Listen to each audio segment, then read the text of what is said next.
il Veneto sta vivendo una situazione forse più critica rispetto ad altri territori, perché abituato prima a standard e a livelli importanti, per cui soffre maggiormente oggi la crisi e quindi questo ha ricadute preoccupanti sia sul tessuto imprenditoriale che sul tessuto sociale.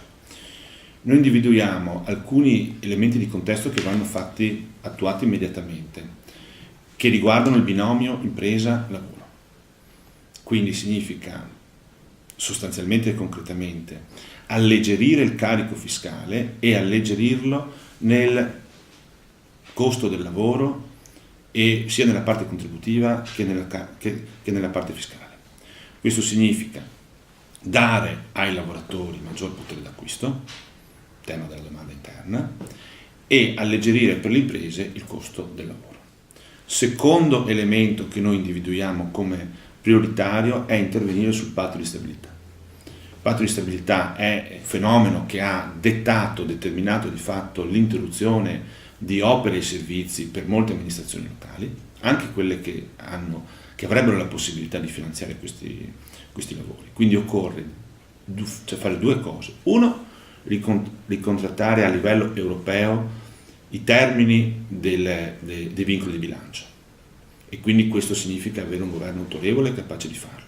Due, distinguere tra comuni virtuosi, tra enti virtuosi e enti che invece non sono nella condizione di svincolarsi dal patto di stabilità. I primi devono poter essere messi nella condizione di fare gare, fare appalti, far lavorare le imprese e soprattutto pagarle.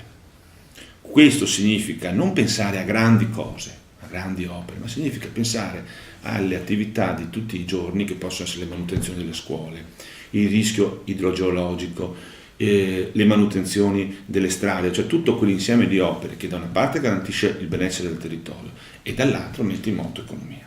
Ce n'è un terzo, che è il tema del settore pubblico, e qui il tema è quello semplicemente di liberare l'economia il più possibile da vincoli, da controlli inutili. Non parlo di quelli non necessari, ma parlo di tutti quegli elementi che oggi costituiscono un peso per le imprese.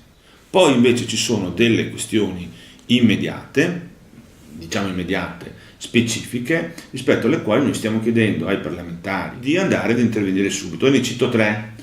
Uno, sempre sul tema dell'impresa, defiscalizzare gli utili delle imprese quando questi vengono investiti dalle imprese stesse.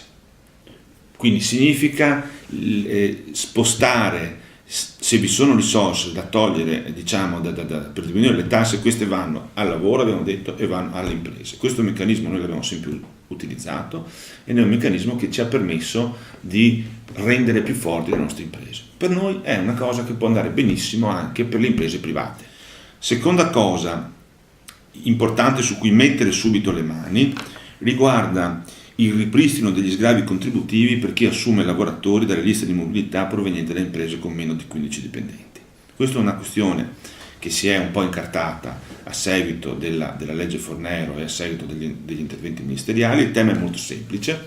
Oggi se noi assumiamo dei lavoratori delle liste di mobilità abbiamo degli sgravi contributivi. Questa cosa oggi non c'è, è stata tolta, bisogna ripristinarla. Non c'è per le imprese con meno di 15 dipendenti. Pensiamo al Veneto, dove questo è il panorama imprenditoriale tipico. Significa già in un momento di difficoltà avere circa 20.000 lavoratori che potrebbero essere potenzialmente interessati da questa cosa, che non usufruiscono di queste agevolazioni.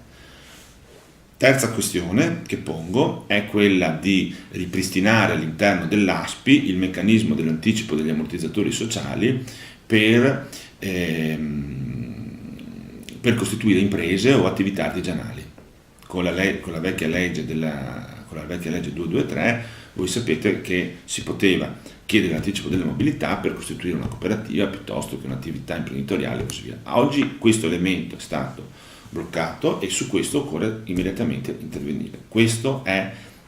Sono tre cose assolutamente da mettere in calendario.